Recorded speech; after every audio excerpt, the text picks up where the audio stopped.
My two girls, Athena and Bella. I adopted Athena after my mom passed away. The Roddy.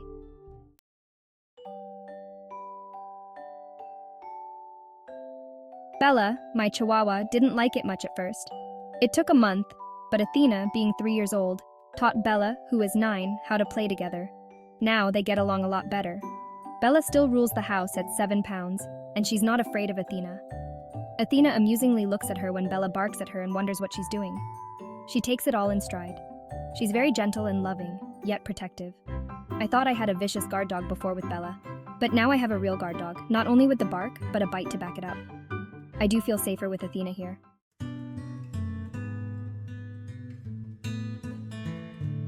Manifesto of love.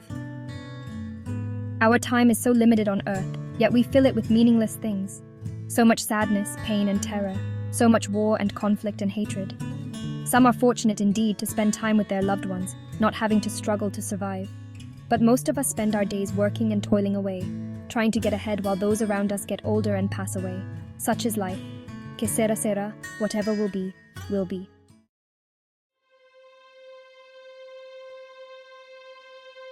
Although it is one of the 4 noble truths in Buddhism, and is also in the Bible in Romans 5:12, suffering is a result of human sin against God.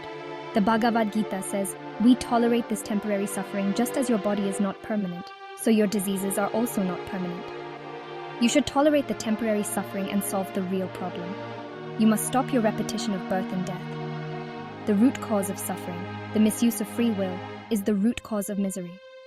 The Quran states that suffering is a fundamental part of human life and can be crucial for several reasons.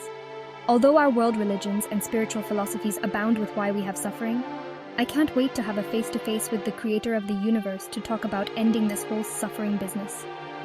What would the world look like without suffering? How would our narrative and stories change? Would we be able to grow?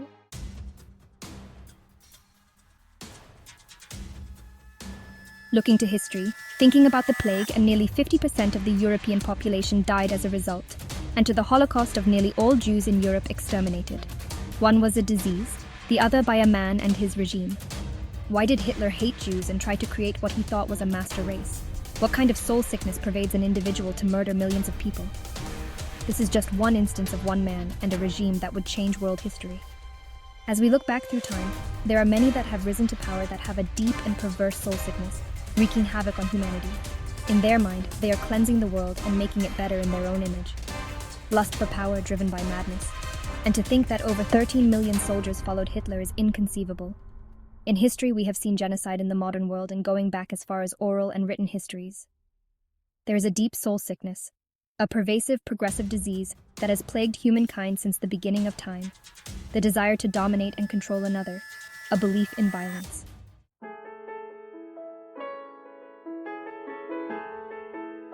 Do we want to go back in time as a global community to the horrors that we have seen? These horrors can and will happen again if we do not learn from the past, as they are happening now to a smaller and greater degree throughout the world and in communities. There is an uprising of hatred, and there is a growing acceptance to separate people by race, gender, and class. Not only is our country divided, but our world is divided. There is a mentality of us versus them, but there is no us, and there is no them. There is only we. What is clear is that there are people in the world who not only have good intentions, but are helping others to grow in every possible good way through the teaching of acceptance and nonviolence, unconditional love, and growing to become the fullest and best and highest expressions of themselves in every good way. And then, there are those who seek to diminish, divide, conquer, destroy, and separate through anger and hatred, while promoting what they say is the worldview that all should accept. They try to impress upon others with domination and violence. Whatever party you may be on, or none at all, we must pray for the truth to be revealed in our leaders.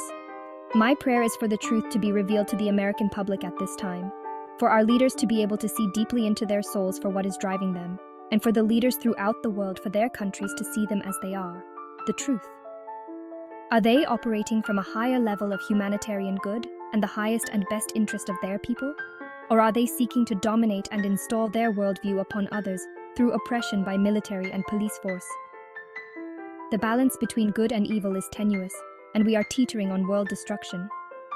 We have the means and the power necessary to completely destroy and obliterate the world. It can and will happen if we let insanity and madness lead us. As we look throughout the world and right here in the United States of America, we can see the tensions among people, the tensions among classes, and the tensions among political parties.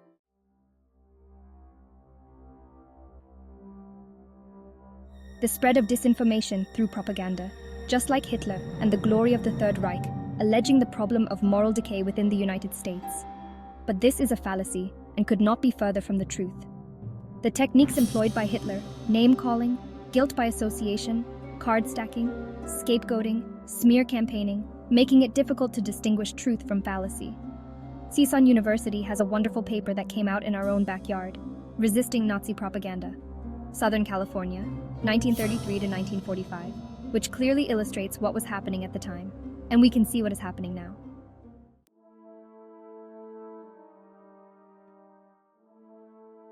Countries that prohibit abortion include Andorra, Malta, El Salvador, Honduras, Senegal, Egypt, Philippines, and Laos.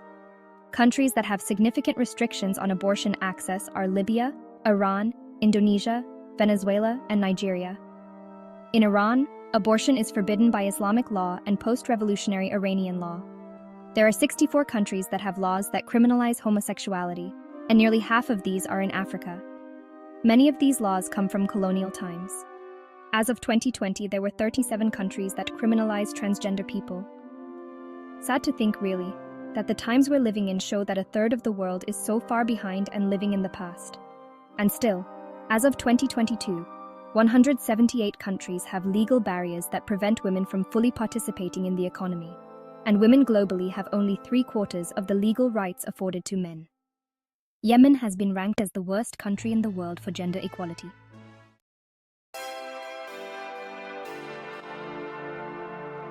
Who or what are we modeling our country after?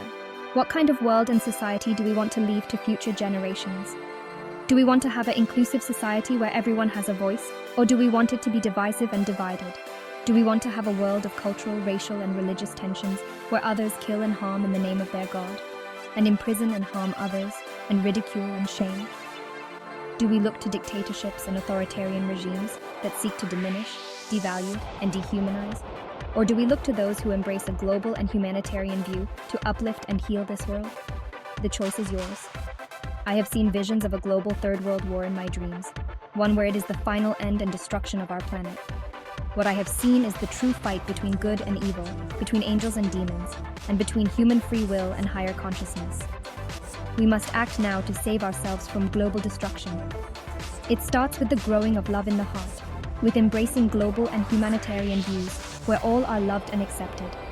It begins by healing the divide and division among classes and races, gender and religion, and spiritual beliefs, by bridging cultural gaps, by honoring and respecting one another, by making sure everyone has equal rights and equal access to food, water, shelter, and to benefits through taxation programs that enrich society and uplift communities of all people.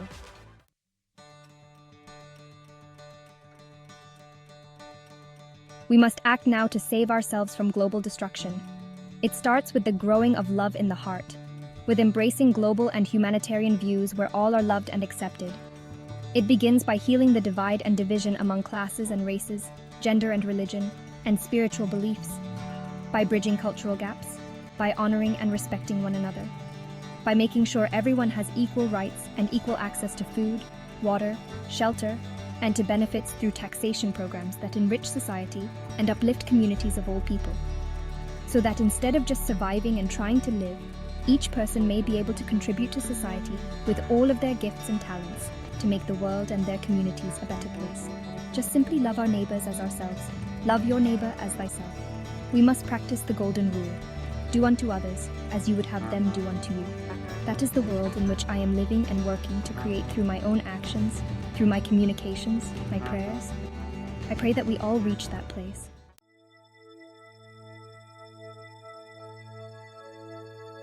With my body and soul, I vote for love and for God to heal the insanity of division and restore balance, where we all have a seat at the table, not only with God, but in our government and global community. Sincerely, Paula Josephine Sadler, inspirational author, speaker and singer, spiritual and community activist, founder of Love 8U Foundation, elevating love on the planet.